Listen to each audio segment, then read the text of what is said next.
एक बड़ी चिंता लेकर के हम आपके सामने आ रहे हैं और वो चिंता ये है कि कल हमारे एक ईसाई विश्वासी की हत्या जगदलपुर में हुई है और 3 चर्चों में कल अटैक हुआ है और कुल आंकड़े मैं आपको देना चाह रहा हूं कि भिलाई के 37 चर्चों में ताले लग गए हैं, धमतरी क्षेत्र के 27 चर्च अब हो गए हैं जिन पे ताले लग गए हैं और हर इतवार को विदाउट फेल 4-5 चर्च को मारा पीटा जा रहा है। मैं सरकार के लिए और बाकी लोगों के लिए समाज की बात नहीं कर रहा हूं, मैं अपने आप अंदर झांकने के लिए आप लोगों से एक अपील कर रहा हूं। अपील भी क्या, मैं सवाल खड़ा कर रहा हूं। आज देखिए, जो चरवाहा है जिसने अपनी भेड़ की रक्षा जो नहीं कर पा रहा है, क्या उसको चरवाहा बने रहने का अधिकार है कि नहीं है? ये एक मेरे दिल में बहुत सवाल आ रहा है, इसलिए मैं आपके सामने इसको रख रहा हूं। मैं एक 2 तरीके के यहाँ पे पादरियों को और चरवाहों को देख रहा हूं।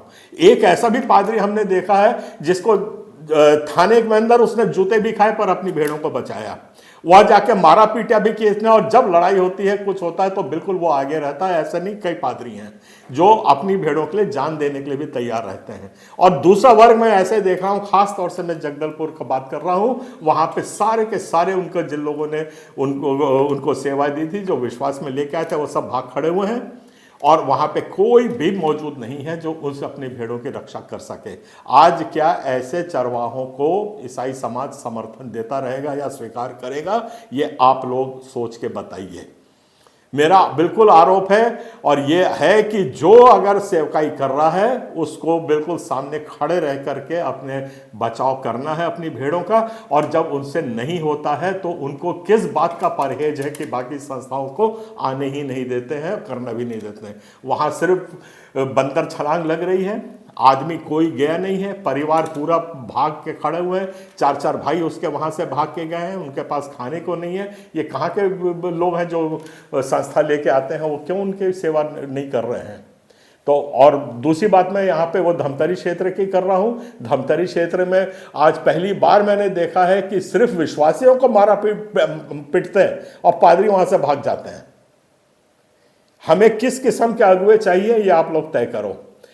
यहां पे ऐसे अगुवे हैं जो अपना सिर फोड़वा रहे हैं, सब कर रहे हैं, मार खा रहे हैं, जेल जा रहे हैं, जूते खा रहे हैं, पर अपने भेड़ों को आंच नहीं आने दे रहे। और यहां पे एक ऐसी नेतागिरी हो रही है कि ना खुद करेंगे ना किसी को करने देंगे।